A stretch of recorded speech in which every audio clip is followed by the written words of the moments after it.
Guerra Santa é pesado, né? Mas é isso, tem que entrar na Guerra Santa sim, tem que desmoralizar Bolsonaro sim.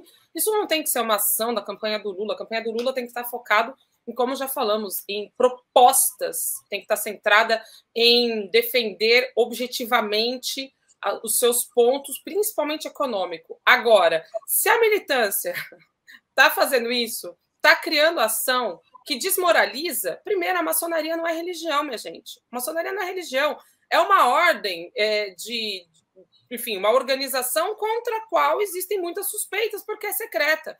Então, esse é um problema dos maçons, um problema do Bolsonaro, e eles vão ter que responder, como o Igor falou, enquanto estão preocupados com isso, explicar o que é maçonaria, Lula pode falar sobre outra coisa. Eu sou totalmente adepta do chamado janonismo cultural, que é, para cada bobagem que eles falarem, a militância vir com outra muito pior, que não é fake news, porque é isso, a gente não pode atuar com esse tipo de atitude, obviamente, com fake news, porque a gente tem caráter, mas vir com algo. Então, essa história do canibalismo, por exemplo, pegou pesado, gente compartilhando esse vídeo que é um verdadeiro absurdo. Mas não é mentira, ninguém veio desmentir. Agora, eles vão ter que se explicar.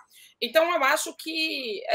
e ainda sobre a questão da Guerra Santa, eu acho que não é ir contra os evangélicos. E aí eu acho que o PT está errando. E vamos trazer as coisas para os seus devidos pontos. Por que o PT está errando? Porque não é uma questão contra evangélicos. Não sei se o PT, mas a militância.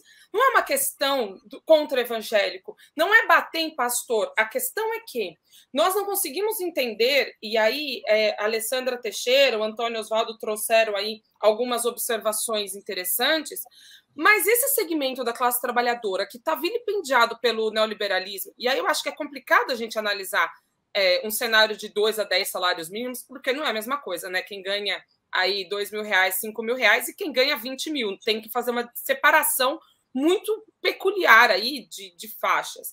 Mas essas pessoas, elas não têm acesso ao Estado, elas não têm acesso à rede social de seguridade. Cada vez mais com uberização, cada vez mais com a pejotização, MEI, etc., essas pessoas estão largadas e abandonadas à sua sorte. E quem é o respaldo que essas pessoas encontram?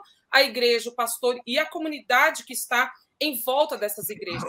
Repito, lá em Araçatuba, enfim, em outros rincões aqui do nosso estado, talvez não tenha um comitê em que um partido X possa se organizar para debater a questão da violência contra, não sei, de repente uma violência doméstica ou a questão da falta de emprego. E essas pessoas estão abandonadas, mas encontram na religião um espaço para performar uma sociabilidade que os partidos não oferecem mais e que, no passado, a Igreja Católica ofereceu, que hoje perdeu totalmente o espaço, mas o partido e a campanha precisa compreender que esse espaço precisa ser conquistado e não agredido, como muitas vezes tem sido feito, de ofender os evangélicos.